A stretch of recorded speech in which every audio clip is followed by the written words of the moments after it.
हम बात कर रहे हैं क्लास 12 हिंदी के कम से कम 7 ऐसे टॉपिक बताऊंगा। मतलब आज की वीडियो में आपको 30 या 35 नंबर पक्का हो जाएगा। कहने मतलब ये है मेरे भाई कि आपको आंसर के साथ बताऊंगा। पहले आप देखो तो पहला नंबर क्या लिखा है वासुदेव सर अग्रवाल का, मतलब गद्य में और पद्य के सबका जीवन परिचय बताऊंगा। आंसर सही बताऊंगा। पंचलाइन कैसे लिखना है ना, आपको पत्र लेखन कैसे लिखना है, निबंध लेखन कैसे लिखना है, कॉन्सेप्ट याद करें जो वही आए, सब आंसर सही बताऊंगा। और भाई ये देख सकते हैं आप, आंसर भी मिलेगा आपको, है ना। वासुदेव सड़क अग्रवाल का, हजारी प्रसाद द्विवेदी का, ये दोनों गद्य के हैं मेरे भाई। इनमें से एक क्वेश्चन आपको मिल जाएगा जो कि आपका 5 नंबर में रहेगा। अभी आंसर भी बताऊंगा, पूरा देखो, वीडियो लंबी हो सकती है लेकिन हाँ जानकारी अच्छी खासी मिलेगी। दूसरा नंबर क्या है, ये पद्य का है, जयशंकर प्रसाद और महादेवी वर्मा। इनमें एक न एक क्वेश्चन तो आने ही आना, मतलब आपका एक जीवन परिचय जरूर आएगा। जीवन परिचय एक न एक तो आने ही आना है, वो 5 नंबर में आएगा। मतलब पद्य से भी, यहाँ से भी आपका 5 नंबर पक्का हो जाएगा। अब रही बात पंचलाइन में, भाई पंचलाइन 5 या 6 नंबर में आता है। मैं मान के चलता हूँ मिनिमम 5 नंबर। इसको भी लिखना बताऊंगा, कितना याद करें। मान लिया अगर आप नहीं याद किया तो कितना याद करो, अगर आपने याद कर रखा तो रिवीजन कैसे करें। हमारा तो ट्रिक देखो तो आसान से आसान तरीका बताऊंगा, आंसर सही बताऊंगा, ठीक, इसको भी बताऊंगा, है ना, सब बताऊंगा मेरे भाई। अब रही बात कि छठवां नंबर क्वेश्चन क्या है, पत्र लिखना। क्या लिखा है, पत्र, जो कि नहीं लिख पाते हैं। बहुत बच्चे अपना नाम लिख देते हैं, बहुत बच्चे अपना तारीख लिख देते हैं, बहुत बच्चे अपना रोल नंबर लिख देते हैं। क्या गलती करता है जिससे नंबर का डाउन हो जाता है, पूरा चीज आज मिलने वाली है। क्लिक कर दिया है तो वीडियो को अंत तक देखो मेरे भाई। इसको ये 6 नंबर में आता है, इसको भी मैं आज आपको बताऊंगा। आंसर सहित, पूरा आंसर सहित वीडियो है मेरे भाई, आंसर मिलेगा, ध्यान रखना है। 7वां नंबर क्या है, पर्यावरण प्रदूषण, यानी कि निबंध। निबंध लेखन कैसे लिखना है, एक निबंध आता है पूरा 9 नंबर में आता है। यहाँ से भी आपका 9 नंबर पक्का करूंगा आंसर सहित। जी हाँ, सो मतलब 9 6 15 15 5 20 25 5 30 30 35 नंबर ठोस ठोस, मतलब पक्के पक्के आपके पक्के करवा दूंगा, गारंटी। अगर आप देख लेते हो ना अच्छा खासा नंबर ला करके, हिंदी में आप पास हो जाओगे। अगर आप हिंदी में पास हो तभी आप सब विषय में पास होगे, क्योंकि मातृभाषा हिंदी है। अगर आप हिंदी में नंबर डाउन है तो जाहिर सी बात हर विषय में नंबर आपका डाउन कर दिया जाएगा। ये होता है मेरे भाई, ध्यान रहे, हिंदी में नंबर आपका अच्छा खासा आना चाहिए। अब रही बात कैसे अच्छा होना है, तो आज की इस वीडियो में आपका 30 से 35 नंबर पक्का करा दूंगा, गारंटी है। अगर आपको नहीं भी आता तो आपको लिखने की ट्रिक बताऊंगा, कितना जयशंकर प्रसाद के जीवन परिचय करें तो हमारा काम चल जाए। क्या करूं क्या ना करूं पूरा बताऊंगा, देखो तो। चलिए मैं बात कर रहा हूँ गद्य के पहला जीवन परिचय। तो अब हम बात करते हैं, मेरे पहला नंबर लिखा है डॉक्टर वासुदेव सड़क अग्रवाल, जो कि 5 नंबर में आता है। ठीक, मैं इसलिए दो बता रहा हूँ क्योंकि कुछ कहानी जैसे गद्य में आप 2 कम से कम तैयार किया जाओ, उससे ये होता है कि अगर एक बार नहीं आओ तो एक बार तो आपको आ ही जाएगा। मतलब ये होता है, एक नहीं अगर फंसा तो दूसरा तो फंस ही जाएगा।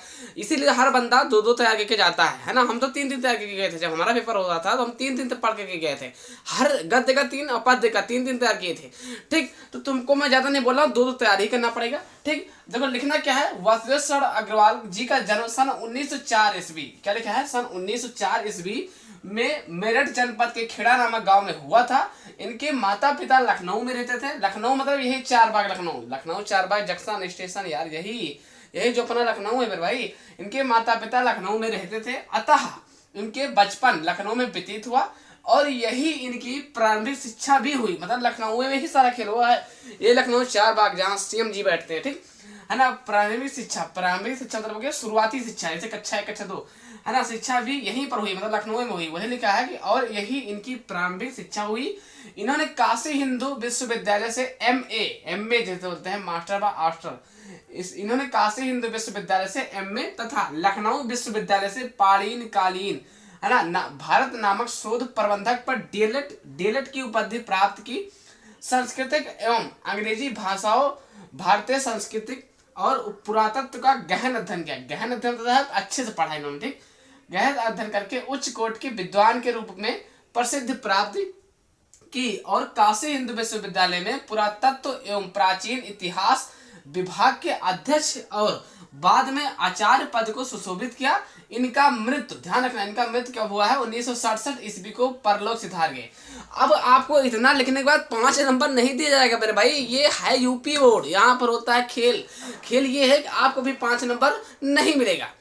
देखो बात 2 तरीके होती है, आप यहाँ पर 3 नंबर देते जाएगा, आप घर में आओ जोड़ोगे मेरा 5 नंबर पक्का, हमने इतना लिख दिया ना, 5 नंबर नहीं पक्का हो, आपको तब पूरा नंबर दे जाएगा जब आप इसका साहित्यिक योगदान, साहित्यिक परिचय लिखोगे, प्रमुख रचनाएं लिखोगे। अभी इसका ओध है इसी किन्हीं का जीवन परिचय, तो समझ गए ना। साहित्यिक परिचय कौन लिखेगा भाई, योगदान, मतलब इन्होंने क्या क्या योगदान दिया है और प्रमुख रचनाएं क्या क्या है वो लिखना पड़ेगा। इतना ले लो स्क्रीनशॉट, मैं बताता रहूंगा। दोस्तों समझ गए ना, स्क्रीनशॉट हो गया। चलिए अब आपको इसके बाद नीचे डालना है साहित्यिक परिचय, उसको डालिए। जैसे कि आपने जीवन परिचय लिख दिया, अब इसके लिखना क्या है, साहित्यिक परिचय। मतलब आपको पूरा लिखना है, साहित्यिक परिचय अटेंड करना है, फिर प्रमुख रचनाएं, क्या क्या रचना किया है, ठीक। तो लिखना क्या है, डॉक्टर वासुदेव अग्रवाल 1904 से 1967 भारत के इतिहास, सांस्कृतिक, कला एवं साहित्य के विद्वान थे। वे साहित्य अकादमी, है ना, अकादमी लिखा है, ठीक है भाई, द्वारा पुरस्कृत हिंदी गद्यकार। कौन सा गद्यकार, ये गद्य के लेखन, ठीक। तो हिंदी गद्यकार हैं। स्वतंत्रता के बाद दिल्ली में स्थापित राष्ट्रीय पुरातत्व संग्रहालय की स्थापना में इनका प्रमुख योगदान है, ठीक। कहाँ पर योगदान है, संग्रहालय की स्थापना में प्रमुख इनका प्रमुख, है ना, इनका प्रमुख योगदान है। इतना लिख दिया। साहित्यिक परिचय लिखना जरूरी है, तभी आपको पूरा नंबर दिया जाएगा। अब रही बात की प्रमुख रचनाएं भी लिखना पड़ेगा। अब कौन कौन रचनाएं दिए हैं, कम से कम 2 या 3 रचनाएं लिखना चाहिए। लिखना क्या है, इनकी प्रमुख रचनाएं निम्न है। नंबर 1 क्या हो जाएगा, पृथ्वी पुत्र, इनकी ही रचना है, मतलब किसका, वासुदेव अग्रवाल का। दूसरा नंबर का लिखना है कल्पलता। तीसरा नंबर का लिखना है कला और संस्कृति। चौथा नंबर का लिखना है भारतवर्ष। अब जाके आपका पूरा 5 नंबर देने को रोक नहीं सकता है। यहाँ पर आपका पूरा 5 नंबर कंप्लीट हुआ, मतलब आपने वासुदेव अग्रवाल के जीवन परिचय कंप्लीट कर दिया। जी हाँ दोस्तों, करना क्या है, स्क्रीनशॉट तो मैंने करना समझ गए। पहला जीवन परिचय मतलब गद्य का मैंने बता दिया। अब गद्य का दूसरा जीवन परिचय क्या है, चलिए उसको देख लेता हूँ। जानने की नाम क्या है, आचार्य हजारी प्रसाद द्विवेदी। ऐसे इंपॉर्टेंट वीडियो पाने के लिए चैनल को सब्सक्राइब कर लेना, क्योंकि आपके लिए यूजफुल वीडियो है। तो दूसरा नंबर क्या लिखा है, दूसरा नंबर भी आपका गद्य का जीवन परिचय है, जो कि वेरी इंपॉर्टेंट है। क्या लिखा है, आचार्य हजारी प्रसाद द्विवेदी। जी हाँ दोस्तों, इस बार इसका आता है, गारंटी आपको अच्छे से तैयार करना पड़ेगा, तभी आपको 5 नंबर दिया जाएगा। ध्यान रहे, पूरा लिखना पड़ेगा। पहले आपको जीवन परिचय लिखना पड़ेगा, फिर साहित्यिक परिचय, फिर उसका रचनाएं। तो पहले आपको जीवन परिचय देख लीजिए, इसके बाद फिर इसी का और है, मतलब साहित्यिक परिचय यानी कि रचनाएं। तो लिखना क्या है, जीवन परिचय जो मैं बता रहा हूँ सबसे सटीक भाषा में बता रहा हूँ, समझ लो सबसे सटीक। आंसर क्या है कि आचार्य हजारी प्रसाद द्विवेदी का जन्म, आचार्य हजारी प्रसाद द्विवेदी जी का जन्म 1907, क्या लिखा है, 1907 ईस्वी में बलिया के जिले के दुबे छपरा नामक गांव में हुआ था। इनके पिता श्री अनमोल द्विवेदी ज्योतिषी और संस्कृति के प्रखंड विद्वान थे, अतः इन्हें ज्योतिषी और संस्कृत की शिक्षा उत्तराधिकार में प्राप्त हुई। काशी जाकर इन्होंने संस्कृत साहित्य का उच्च स्तरीय ज्ञान प्राप्त किया। वहां ये 11 वर्ष, क्या लिखा है, वहां ये 11 साल, मतलब 11 वर्ष बोलो चाहे 11 साल बोलो चाहे 11 ईयर्स बोलो, ठीक, 11 वर्ष तक हिंदी भवन के निदेशक के रूप में कार्य करते रहे या करते थे। वहीं इनके विस्तृत अध्ययन और लेखन का कार्य प्रारंभ किया। सन 1949 ईस्वी में, में लखनऊ विश्वविद्यालय, यही लखनऊ जो 4 बाग स्टेशन है, लखनऊ विश्वविद्यालय से डीएलएड की उपाध्याय से तथा 1957, क्या लिखा है, 1957 में भारत सरकार ने पद्म भूषण की उपाध्याय विभूषित किया, है ना। इनकी मृत्यु 19 मई 1979 ईस्वी में हुई। ये आपका लिखना है, इतना आपको जीवन परिचय लिखा है। अभी पूरा कंप्लीट नहीं हुआ, अभी आपका साहित्यिक परिचय लिखना है, तब आपको नंबर मिलेगा। करना क्या है, स्क्रीनशॉट। तो जैसे दोस्तों आपने स्क्रीनशॉट इसका ले लिया है, अब आपको हेडिंग डालना है साहित्यिक परिचय, फिर आपको डालना होगा प्रमुख रचनाएं, तब आपको पूरा कंप्लीट होगा। चलिए और लिखते हैं। तो अब आपको हेडिंग डालना है साहित्यिक परिचय। साहित्यिक परिचय का लिखना है, आचार्य हजारी प्रसाद द्विवेदी जी का हिंदी साहित्य के अंतर्गत आलोचना तथा निबंध के क्षेत्र में अविस्मरणीय, है ना, योगदान है। 1930 ईस्वी में काशी हिंदू विश्वविद्यालय से ज्योतिषाचार्य की उपाध्याय तथा 1949 ईस्वी में लखनऊ विश्वविद्यालय से डीएलएड की उपाध्याय, है ना, प्राप्त की। इतना आपका क्या करना है, साहित्यिक परिचय के अंतर्गत लिखना है ना। फिर आपको हेडिंग डालना है प्रमुख रचनाएं, है ना, फिर आपको हेडिंग डालना है प्रमुख रचनाएं। अब उसके नंबर कौन कौन रचनाएं है इनका वो लिखना है। नंबर 1 क्या है इनकी रचना, अशोक के फूल। दूसरा रचना क्या है, कुटज। तीसरा रचना क्या है, विचार प्रवाह। चौथा नंबर क्या है, विचार और वितर्क। 5वां नंबर क्या है, कल्पलता। मतलब अब आप इतना करते हो तो पूरा गारंटी है 5 नंबर आपको मिल जाएगा। अगर आप इसको मतलब पूरा पक्का है कि ये 5 नंबर दे के ही जाना पड़ेगा इसको, ठीक।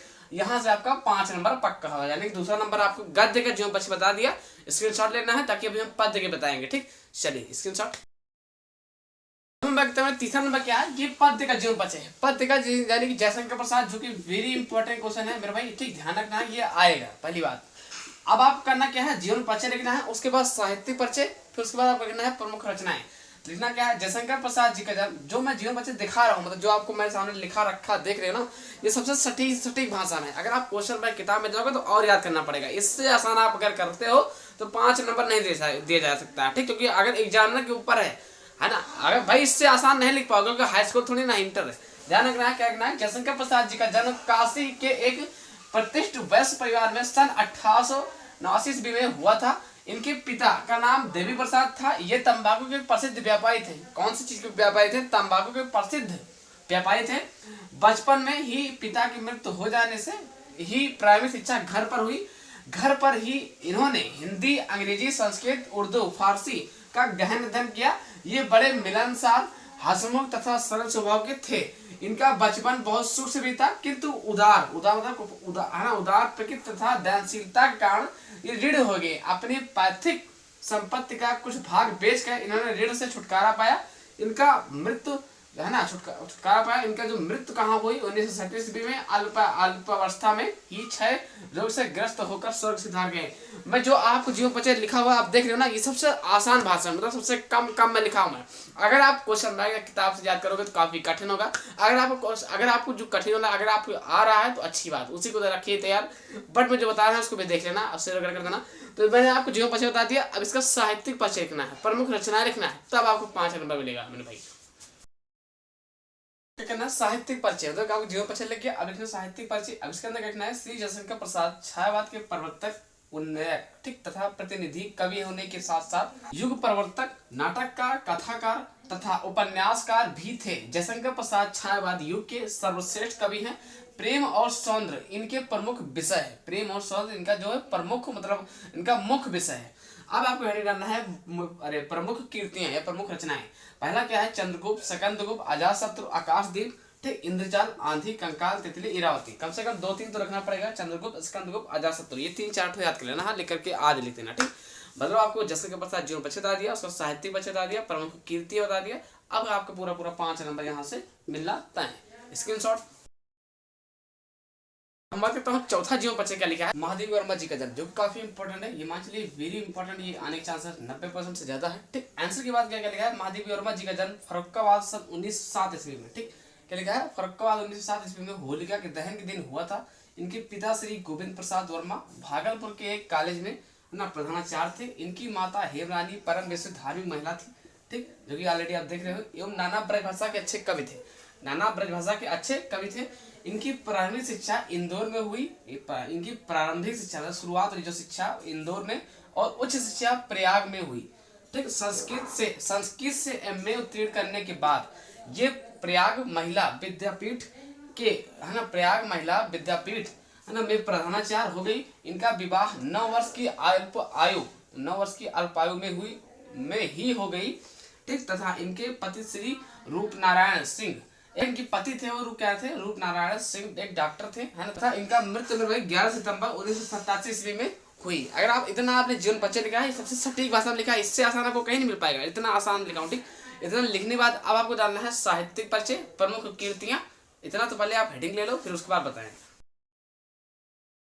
स्टार्ट ले लिया। चलिए अब आपको डालना होगा साहित्यिक परिचय। अब हम कितने महादेवी वर्मा जी का जो साहित्यिक परिचय है, देखिए आपने जीवन परिचय तो लिख दिया, आप साहित्यिक परिचय हेडिंग डालना है। लिखना क्या है? ये पद्य का परिभाषा पद्यांश का है। ठीक, और ध्यान देना है किसका है? पद्यांश का जीवन परिचय बता रहा हूँ, है ना। दूसरा नंबर, ये 5 नंबर में भी आता है। लिखा क्या है? महादेवी वर्मा जी साहित्य और संगीत के अलावा है ना चित्रकला में भी रुचि रखती थी। इनकी साहित्यिक साधना के लिए भारत सरकार ने इन्हें पद्म भूषण से सम्मानित किया। इन्हें इनके ग्रंथ यामा पर भारतीय ज्ञानपीठ पुरस्कार प्राप्त हुआ। पर इन्हें आधुनिक युग की मीरा भी कहा जाता है। मतलब आपको इतना से इतना कर देना है। क्या करना है? साहित्यिक परिचय। ठीक है, आसान भाषा में है। प्रमुख रचनाएं क्या है? कम से कम 2 रचनाएं तो याद ही कर लेना है। पहला क्या है? निहार, दूसरा क्या है? निर्जा, तीसरा क्या है? संधगीत, चौथा क्या है? यामा, पांचवा क्या है? दीपशिखा। अब आपको जो आसान लगे, जैसे कि यामा आपको लिखने याद कर लेना है, दीपशिखा याद कर लेना है, निर्जा याद कर लेना है। ठीक, ये 3-4 जीवन परिचय आपको तैयार होनी चाहिए। चलिए करना क्या है? स्क्रीनशॉट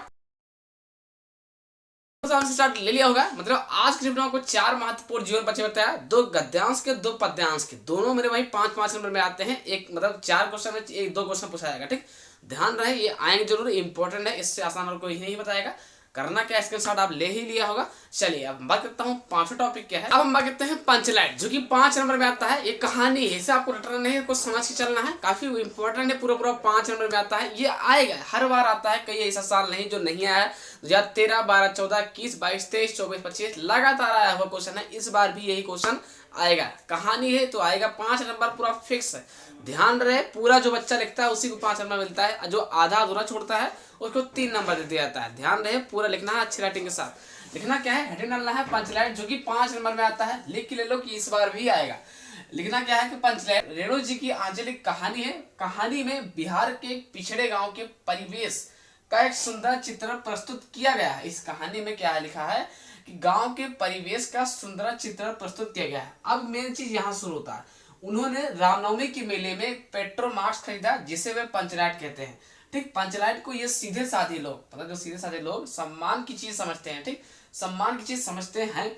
पंचलाइट को देखने के लिए टोली के सभी बालक, पंचलाइट को देखने के लिए टोली के सभी बालक, औरतें और मर्द इकट्ठा हो जाते हैं, जो कि कहानी में बताया जा रहा है। ठीक, सरदार अपनी पत्नी को आदेश देता है, कोई एक सरदार है उस गांव में जो अपनी पत्नी को आदेश देता है कि क्या देता है, आदेश देता है कि शुभ कार्य करने से पहले, शुभ कार्य करने से पहले मेरे भाई, ठीक, वह पूजा पाठ का प्रबंध कर ले। सभी उत्साहित हैं कि परंतु समस्या उठती है कि पंचलाइट, जो पंचलाइट को जलाएगा कौन। सीधे साधे लोग पेट्रोमाक्स भी जलाना नहीं जानते हैं। ठीक है भाई, इस टोली में गोधन नाम का एक युवक है जो मुनरी नामक युवती से प्रेम करता है। अब इसके आगे क्या है पूरा देखने के लिए वीडियो बने रहिए। इतना करना क्या है, स्क्रीनशॉट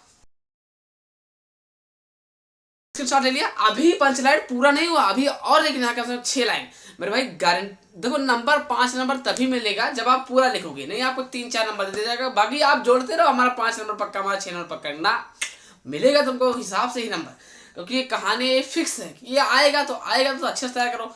इतना स्क्रीनशॉट ले लिया। अभी इसी का और है 3-4 लाइन होगा, तो स्क्रीनशॉट। तो इतना लिखने के बाद अब क्या लिखा है, मुरली की मां ने पंचों से गोधन की शिकायत की थी कि वह उसके घर के सामने, मतलब घर के सामने से सिनेमा का गाना गाकर निकलता है।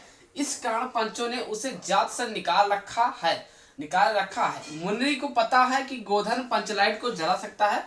वह चतुराई से यह बात पंचों तक पहुंचा देती है,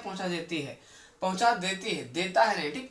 पंच गोधन को पुनः जात में ले लेता है, वह पंचलाइट को जला भी देता है। ठीक, मुरली की माँ गुलरी, जो मुरली की माँ थी, जो उनसे दुखी थी, वही लिखा है कि मुरली की माँ गुलरी काफी प्रसन्न होकर गोधन को शाम के भोजन का निमंत्रण देते हैं। और पंच भी अति उत्साहित होकर गोधन को कह देता है कि तुम्हारा 7 खून माफ, खूब गाओ सलीमा का गाना। ठीक, पंचलाइट की रोशनी में लोग भजन कीर्तन करते हैं, उत्सव मनाते हैं। बस हो गया, इतना आप लिखते हो तब आपके वहां से 5 नंबर मिल ही जाएगा, गारंटी है। अगर आपके हिंदी में अच्छा नंबर रहेगा तो हर विषय में ऑटोमेटिक नंबर इंक्रीज होता जाएगा, मतलब बढ़ता रहेगा। अगर आप फेल भी होते रहोगे तो आपको पास करते जाएगा, लेकिन आपको हिंदी में अच्छा नंबर होना चाहिए, कम से कम 85+। ध्यान रहे, आसान से आसान सबका आ जाता है 80+। बस खूबी क्या है, इसमें फिक्स नंबर, जैसे मैंने यार जो बच्चे बता दिया वो फिक्स है, पंचलाइट बता दिया वो फिक्स है। अब इसके बाद बताऊंगा ऋण प्राप्त हेतु आवेदन पत्र निबंध लेखन, वो भी फिक्स है। देखो तो करना क्या है, स्क्रीनशॉट। अब जो मैं बताऊंगा यानी कि आवेदन पत्र, जो निबंध लेखन, वो कॉपी में लिख के बताऊंगा। ध्यान रहे कि उससे आसान हो जाए बताने में। ठीक, आपका पंचलाइट कंप्लीट हुआ। अब इतना आपको मैंने वर्ड बताया, लेकिन अब जो टॉपिक है उसको कॉपी में बताएंगे। उससे ये फायदा होगा क्योंकि कॉपी में बताएंगे, इससे आपको समझ में ज्यादा आएगा। इस पर लिखेंगे थोड़ा दिक्कत देते हैं मुझे लिखने में, कॉपी में बताऊंगा। चलिए, उससे क्या मतलब यार आपको समझना चाहिए। चलो समझ गए ना। अगर कोई दिक्कत हो रही है मेरे बताने में या समझने में तो कमेंट बॉक्स में कमेंट जरूर कर देना, क्योंकि मैं अलग से वीडियो ले आऊँ। ठीक, ओके। लेखन देखिए, पत्र लेखन आपको हेडिंग डालना है ना। ये आपका कौन सा टॉपिक है, छठा नंबर का टॉपिक है। ऋण प्राप्त है तो भारतीय स्टेट बैंक की शाखा प्रबंधक के लिए आवेदन पत्र। चाहे यहाँ बैंक भारतीय स्टेट बैंक हो, चाहे BOB यानी कि बैंक ऑफ बड़ौदा हो, चाहे SBI, कुछ भी हो मेरे भाई, चाहे सेंट्रल बैंक हो, कोई भी बैंक हो, ऑलरेडी उससे नहीं मतलब। ठीक, नाम केवल चेंज हो जाएगा बस। आगे तो ऋण प्राप्त हेतु मतलब ऋण प्राप्त करना है, ठीक, किसी बैंक पर आपको तो लिखना क्या है, सेवा में शाखा प्रबंधक। फिर क्या लिखना है, यहाँ देखो मैंने गलती से पंजाब नेशनल बैंक पर आ लिख दिया है, लेकिन आप यहाँ पे जो लिखा रहेगा वही आपको यहाँ पे लिखना होगा। जैसे भारतीय स्टेट बैंक है तो यहाँ भी आपको भारतीय स्टेट बैंक लिखना होगा। ठीक, चाहे ये लिखो चाहे वो लिखो, बात एक ही है। जब यहाँ पर पंजाब नेशनल बैंक लिखा रहेगा तब यहाँ पर भी आप पंजाब नेशनल बैंक लिखोगे, है ना। जैसे यहाँ भारतीय स्टेट बैंक लिखा है तो यहाँ भी आप भारतीय स्टेट बैंक लिखोगे। ठीक, चलिए वो तो समझ गए ना। माई मिस्टेक, थोड़ा सा मिस्टेक हो, कोई दिक्कत नहीं। अब लिखने क्या हेडिंग डालना होगा, विषय। विषय मतलब होता है किस टॉपिक पर आप लिख रहे हो, कहना क्या चाहते हो। तो यहाँ पर कहना है कि ऋण प्राप्त है तो आवेदन पत्र। ये आपको कहना है कि ऋण प्राप्त है तो आवेदन पत्र, मतलब कि मुझे ऋण चाहिए, हम इसलिए आवेदन पत्र लिख रहा हूँ। अब इतना करते हैं मेरे भाई, आपको हेडिंग डालना होगा महोदय, जो कि बेहद इंपॉर्टेंट है। अब आपको हेडिंग क्या डालना है, महोदय, काली पेन से। ठीक, अब नीली पेन से लिखना है, सविनय निवेदन यह है कि मैंने वर्ष 2018 में इलाहाबाद विश्वविद्यालय से बीएससी प्रथम श्रेणी में उत्तीर्ण की है, बीएससी प्रथम श्रेणी में उत्तीर्ण की है, लेकिन अब तक मुझे कहीं भी रोजगार नहीं मिला। मतलब लेकिन अब तक मुझे कहीं भी रोजगार नहीं मिला। पता चला है कि विभिन्न ऋण योजनाओं के अंतर्गत आपका बैंक भी रोजगार युवाओं को 1 लाख रुपए तक का ऋण प्रदान कर रहा है। अतः आवश्यक दस्तावेज भरवाकर मुझे 1 लाख रुपए का ऋण प्रदान करने का कष्ट करें ताकि हम अपना कोई व्यवसाय प्रारंभ कर सकें। प्रार्थी लिखना है। नाम आपको वहाँ पर जो पेपर आपको मिलेगा, पेपर में केवल नाम अपना नहीं लिखना, नाम बिल्कुल नहीं लिखना, नहीं गड़बड़ा जाए मामला। ठीक, नाम लिखना है XYZ। ठीक, ये तरह लिख करके छोड़ देना है। पता में भी आपको लिखना है XY ये लिख दो, चाहे XZ लिख दो। रोल नंबर आप चाहो तो लिख सकते हो, रोल नंबर आपके लिए कंपलसरी है, रोल नंबर अपना लिख दो। दिनांक आपको ध्यान रखना, दिनांक जो आपको हो वही तारीख डालना है जिस तारीख को आपको हिंदी पेपर रहेगा, यानी कि 24 फरवरी का पेपर है तो 24 और कौन सा दूसरा महीना और 2024 है ना, यही आपको 2025 है तो 24/2025 है ना, ये आपको तारीख वही डालना है जो उस दिन पेपर दोगे हिंदी का। नाम XYZ हो जाएगा, पता XYZ हो जाएगा, लेकिन रोल नंबर आपका पूरा होना चाहिए। ध्यान रहे, बहुत बच्चे नाम लिख देते हैं, इससे नंबर डाउन हो जाता है। ठीक, क्योंकि हर टीचर हर दिमाग मतलब हर टीचर का हर स्वभाव होता है। तेरे नाम ना लिखो तो ज़्यादा अच्छा रहेगा, है ना। तो इतना आपका ऋण प्राप्त है तो आवेदन पत्र जो मैंने बताया कि पत्र लेखन आपको बता दिए, यहाँ से आपका भाई 6 नंबर का आता है, गारंटी है ये आएगा। यही क्वेश्चन आएगा, ऋण प्राप्त है तो आवेदन पत्र। अगर ये ऋण प्राप्त नहीं आता तो एक और आता है, मोहल्लों की गंदगी फैली हुई बीमारियों के, है ना, गंदगी कांड शिकायती पत्र, जो मोहल्ले में गंदगी वगैरह फैली रहती है, उस पर मैंने ऑलरेडी वीडियो डाल रखा है। वो इसी वीडियो के डिस्क्रिप्शन बॉक्स में आपको मिल जाएगी। ये आप डिस्क्रिप्शन बॉक्स में नहीं जानते हो तो एक काम करना रहे कि मेरे प्लेलिस्ट में चले जाना है। प्लेलिस्ट में आपको सारे इंपॉर्टेंट वीडियो मिल जाएंगे। चलिए अब मैं बताने वाला हूँ निबंध लेकर, मतलब पर्यावरण प्रदूषण पर कैसे निबंध देते हैं। गारंटी है पर्यावरण प्रदूषण आएगा। चलिए इसको देखते। ठीक है, अब आपको हिंट डालना होगा पर्यावरण प्रदूषण पर निबंध, जो कि मेरे भाई ये कौन सा टॉपिक है, 7 नंबर टॉपिक है, लिखा है पर्यावरण प्रदूषण पर निबंध। जी हाँ दोस्तों, अब देखो निबंध लिखते समय आपको कुछ बातों को ध्यान रखना है। सबसे पहले आपको हेडिंग डालना है काली पेन से। मेरे भाई आज से हाथ जोड़ के निवेदन है कि लाल पेन और हरी पेन का यूज कहीं नहीं करना है कॉपी में, नंबर कट जाएगा, पेपर आपका गड़बड़ हो जाएगा, फिर से पेपर देना पड़ेगा। ध्यान रखना, लाल पेन और नीली हरी पेन दोनों को यूज नहीं करना है, केवल नीली पेन और काली पेन आपका यूज करना है। ध्यान दें, नीली पेन ज़्यादा लिखना है। जैसा कि मैंने हेडिंग डाला है प्रस्तावना लाल पेन से, लेकिन आपको लाल पेन से नहीं डालना है। मैं वीडियो बना रहा हूँ, मेरी बात अलग है, लेकिन आपको काली पेन से हेडिंग डालना होगा। ठीक, इसके से मार्किंग करना होगा अच्छे से। जितना अच्छा सजाओगे तो ज़्यादा अच्छा नंबर मिलेगा। ठीक, चलिए जितना अच्छा सजाओगे उतना ज़्यादा नंबर मिलेगा, ये हमेशा नियम होता है टीचरों को देने का नंबर। ठीक, अब क्या लिखना है, हमारे सौरमंडल एवं धरती के चारों ओर के परिवेश को पर्यावरण कहते हैं, जो सभी जीव जात के विकास, जीवन और मृत्यु को प्रभावित करता है। प्रस्तावना के अंतर्गत इतना ही लिखना है। अगर आप किताब क्वेश्चन बैंक में जाते हो तो मेरे भाई लिखते रहोगे, लिख नहीं पाओगे, मतलब बहुत सारा चीज़ लिखा है। अब आपको हेडिंग डालना होगा। ठीक है, अब आपको डालना क्या है, हेडिंग डालना। दूसरा नंबर हेडिंग डालना है प्रदूषण के प्रकार। प्रदूषण के प्रकार में नंबर एक क्या लिखना है, वायु प्रदूषण। दूसरा नंबर क्या लिखना है, जल प्रदूषण। तीसरा नंबर क्या लिखना है, ध्वनि प्रदूषण। चौथा नंबर क्या लिखना है, मृदा प्रदूषण। और 5वां नंबर क्या लिखा है, रेडियोधर्मी प्रदूषण। 6वां नंबर क्या लिखा है, प्रदूषण से हानियाँ। मतलब आपको प्रदूषण के प्रकार के अंदर इतने आपको हेडिंग डालना होगा। अब नंबर 1 डालना होगा वायु प्रदूषण। अब उसके अंदर समझाना पड़ेगा कि वायु प्रदूषण में क्या क्या प्रदूषण होती है। ठीक, दूसरा नंबर लिखने के बाद जल प्रदूषण हेडिंग डालना पड़ेगा, मतलब आपको दूसरा नंबर हेडिंग डालना पड़ेगा जल प्रदूषण, उसके बारे में समझाना पड़ेगा। तीसरा नंबर डालना पड़ेगा, ऐसे करके आपको समझाना पड़ेगा। ठीक, 4 3 लाइन लिखना पड़ेगा। अब आपको हेडिंग डालना क्या है, तीसरा नंबर में पहले नंबर क्या लिखना है, वायु प्रदूषण। जैसा कि आप वायु प्रदूषण के हेडिंग मैंने बताया ना, उसके अंदर समझाना पड़ेगा, तो वही है। तो लिखना क्या है कि जीव जंतु सांस द्वारा ऑक्सीजन ग्रहण करते हैं। मैं आपको बताना चाहूँगा कि रटना नहीं है, आपको समझ के चलना है। ठीक, जैसे कि कोई भी जीव जंतु होता है वो सांस द्वारा ऑक्सीजन ग्रहण करता है। ठीक, और कार्बन डाइऑक्साइड निकालता है, ये तो पता ही नहीं चाहिए। और क्या लिखा है कि पौधे कार्बन डाइऑक्साइड ग्रहण करते हैं और हमें ऑक्सीजन प्रदान करते हैं। इससे वायुमंडल में शुद्धता बनी रहती है। शुद्धता लिखो चाहे संतुलन लिखो, ठीक, बनी रहती है। आजकल वायु अनेक हानिकारक गैसों से दूषित हो गई है, मतलब गैस के कारण हानिकारक हो गई है क्या, वायु। ठीक, इसे ही वायु प्रदूषण कहते हैं। मतलब जो इतना चीज़ लिखा है ना, इसे ही हम क्या कहते हैं, वायु प्रदूषण कहते हैं। ध्यान रखना है, मैं भले जल्दी बोल देता हूँ, लेकिन मेरे बोलने पर मत जाइए, आप जो लिखा है उस पर आपको ध्यान देना है। ठीक, इतना आप स्क्रीनशॉट ले लीजिए, चाहे स्क्रीनशॉट ले लो, चाहे आप आराम लिखते चलो, चाहे याद करते चलो। जैसा कि वायु प्रदूषण कंप्लीट। अब आपको हेडिंग डालना है, इसके बाद जल प्रदूषण। अब आपको दूसरा नंबर हेडिंग कर डालना है। दूसरा नंबर क्या है, जल प्रदूषण। अब जल प्रदूषण के अंदर क्या लिखना, देखिए जल प्रदूषण मतलब होगा जल को प्रदूषित होना। वही लिखा है कि जल में पाए जाने वाले, है ना, आवश्यक तत्वों में होने वाला अवांछनीय परिवर्तन को जल प्रदूषण कहते हैं।